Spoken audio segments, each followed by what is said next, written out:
So today we're playing the Sega Genesis Mini. It's a remake on the classic console that came out in 1989. 16-bit graphic technology, the most advanced video game system in the universe. The Sega Genesis was released in North America in 1989 and sold 30 million units. At the time, it was Nintendo's biggest competitor. Even though the Sega Genesis Mini is definitely a lot smaller than its original counterpart, they tried to stay true to the original design. You've got the same buttons, you've got the reset button, which actually works, and they've got the power button, which is pretty important. But they also added some details like the volume button. It doesn't actually work because there's no actual place to put your headphones, but it just shows that they really tried to stay true to the original design. You've got the same vents, and it all really looks similar, just a little bit smaller. The new 16-bit console comes with 42 games. It's actually twice as many as the SNES came out with, which was its direct competitor when they were both actually on the market, and they're the same price.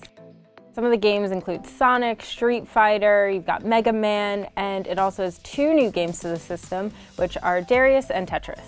If you're trying to figure out which of the 42 games to play, there's a number of ways that you can actually list them. One is alphabetically, which is pretty simple, or by genre. You can go by number of players, since you can play with 1 or 2 players. You can also go by release date if you want to play in order they came out in. You can also view the games as if they were on a shelf. It's a really cool look, but it's not the most useful.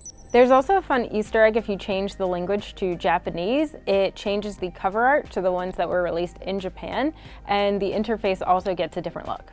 You've also got some options for how you play. You can stick to the original 4:3 ratio, or you can stretch it out to 16:9, which is what most TVs are now.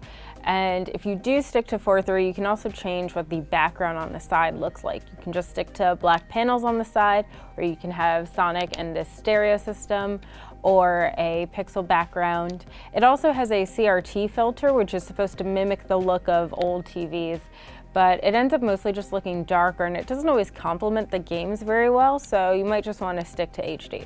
I definitely wasn't a big fan of the controller. Definitely very loud and clicky, and it feels like you've got a long way to go before you actually trigger the button.